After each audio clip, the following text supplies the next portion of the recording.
Hello everyone, you're welcome to this channel. In today's tutorial, we're going to be solving the exponential equation 81 raised to the power cos squared x plus 81 raised to the power sine squared x, which is equal to 30. But we know that sine squared x plus cos squared x is always equal to 1.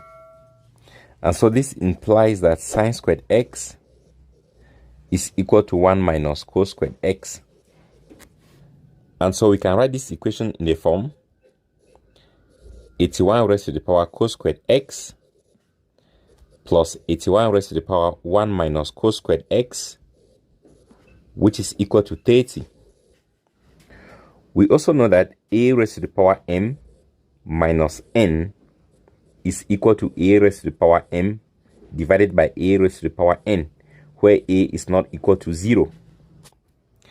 And so we can write this in the form 81 raised to the power cos squared x plus 81 raised to the power 1 divided by 81 raised to the power cos squared x, which is equal to 30.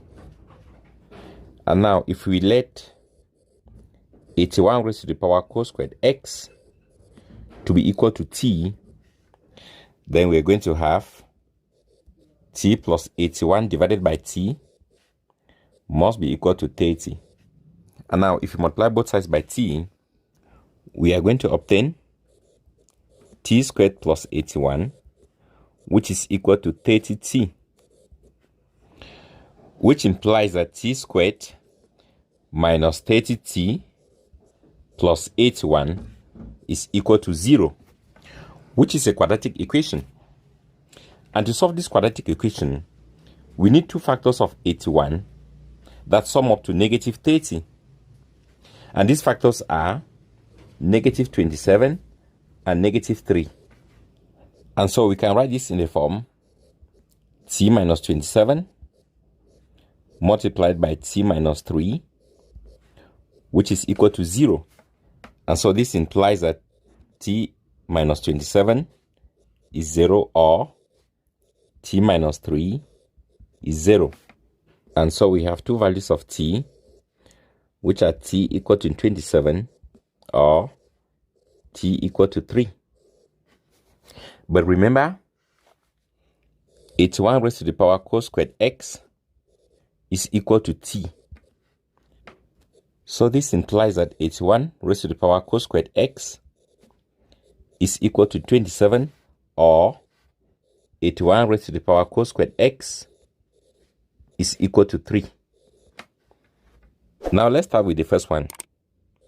If 81 raised to the power cos squared x is equal to 27, then cos squared x will be equal to the logarithm of 27 base 81, which is equal to the logarithm of 27 base 3 divided by the logarithm of 81 base 3. And this is equal to 3 on 4.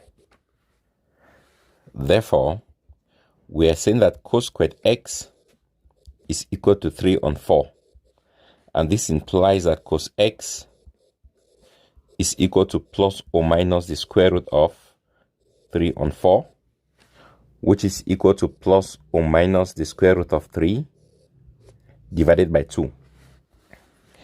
That is, cos x is equal to the square root of 3 divided by 2, or cos x is equal to negative the square root of 3 divided by 2.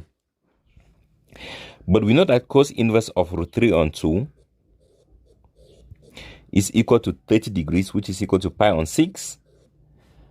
And we also know that cos inverse of negative root 3 on 2 is equal to 150 degrees, which is equal to 5 pi on 6. And therefore, x is equal to 2 pi n plus or minus pi on 6, or x is equal to 2 pi n plus or minus 5 pi on 6.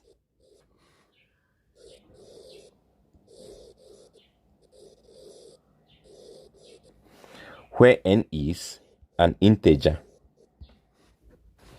Now, if you consider the second equation, that is, if 81 raised to the power cos squared x is equal to 3, then we are going to have cos squared x to be equal to the logarithm of 3 to the base 81, which is equal to 1 over the logarithm of 81 base 3. And this is equal to 1 over 4. And so cos squared x is equal to 1 over 4, which implies that cos x is equal to positive or negative the square root of 1 over 4, which is equal to positive or negative a half. That is, cos x is equal to a half, or cos x is equal to negative a half. But we know that cos inverse of a half is equal to 60 degrees, which is pi on 3. And cos inverse of negative a half is 120 degrees, which is equal to 2 pi on 3.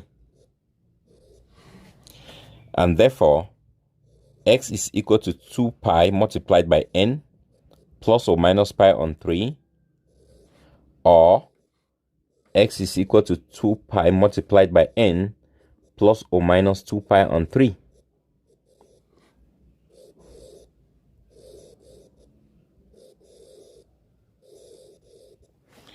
Where n is also an integer. Thanks for watching. Please do not forget to subscribe to this channel if you have not yet done so. And do not forget to share this video with your friends and colleagues.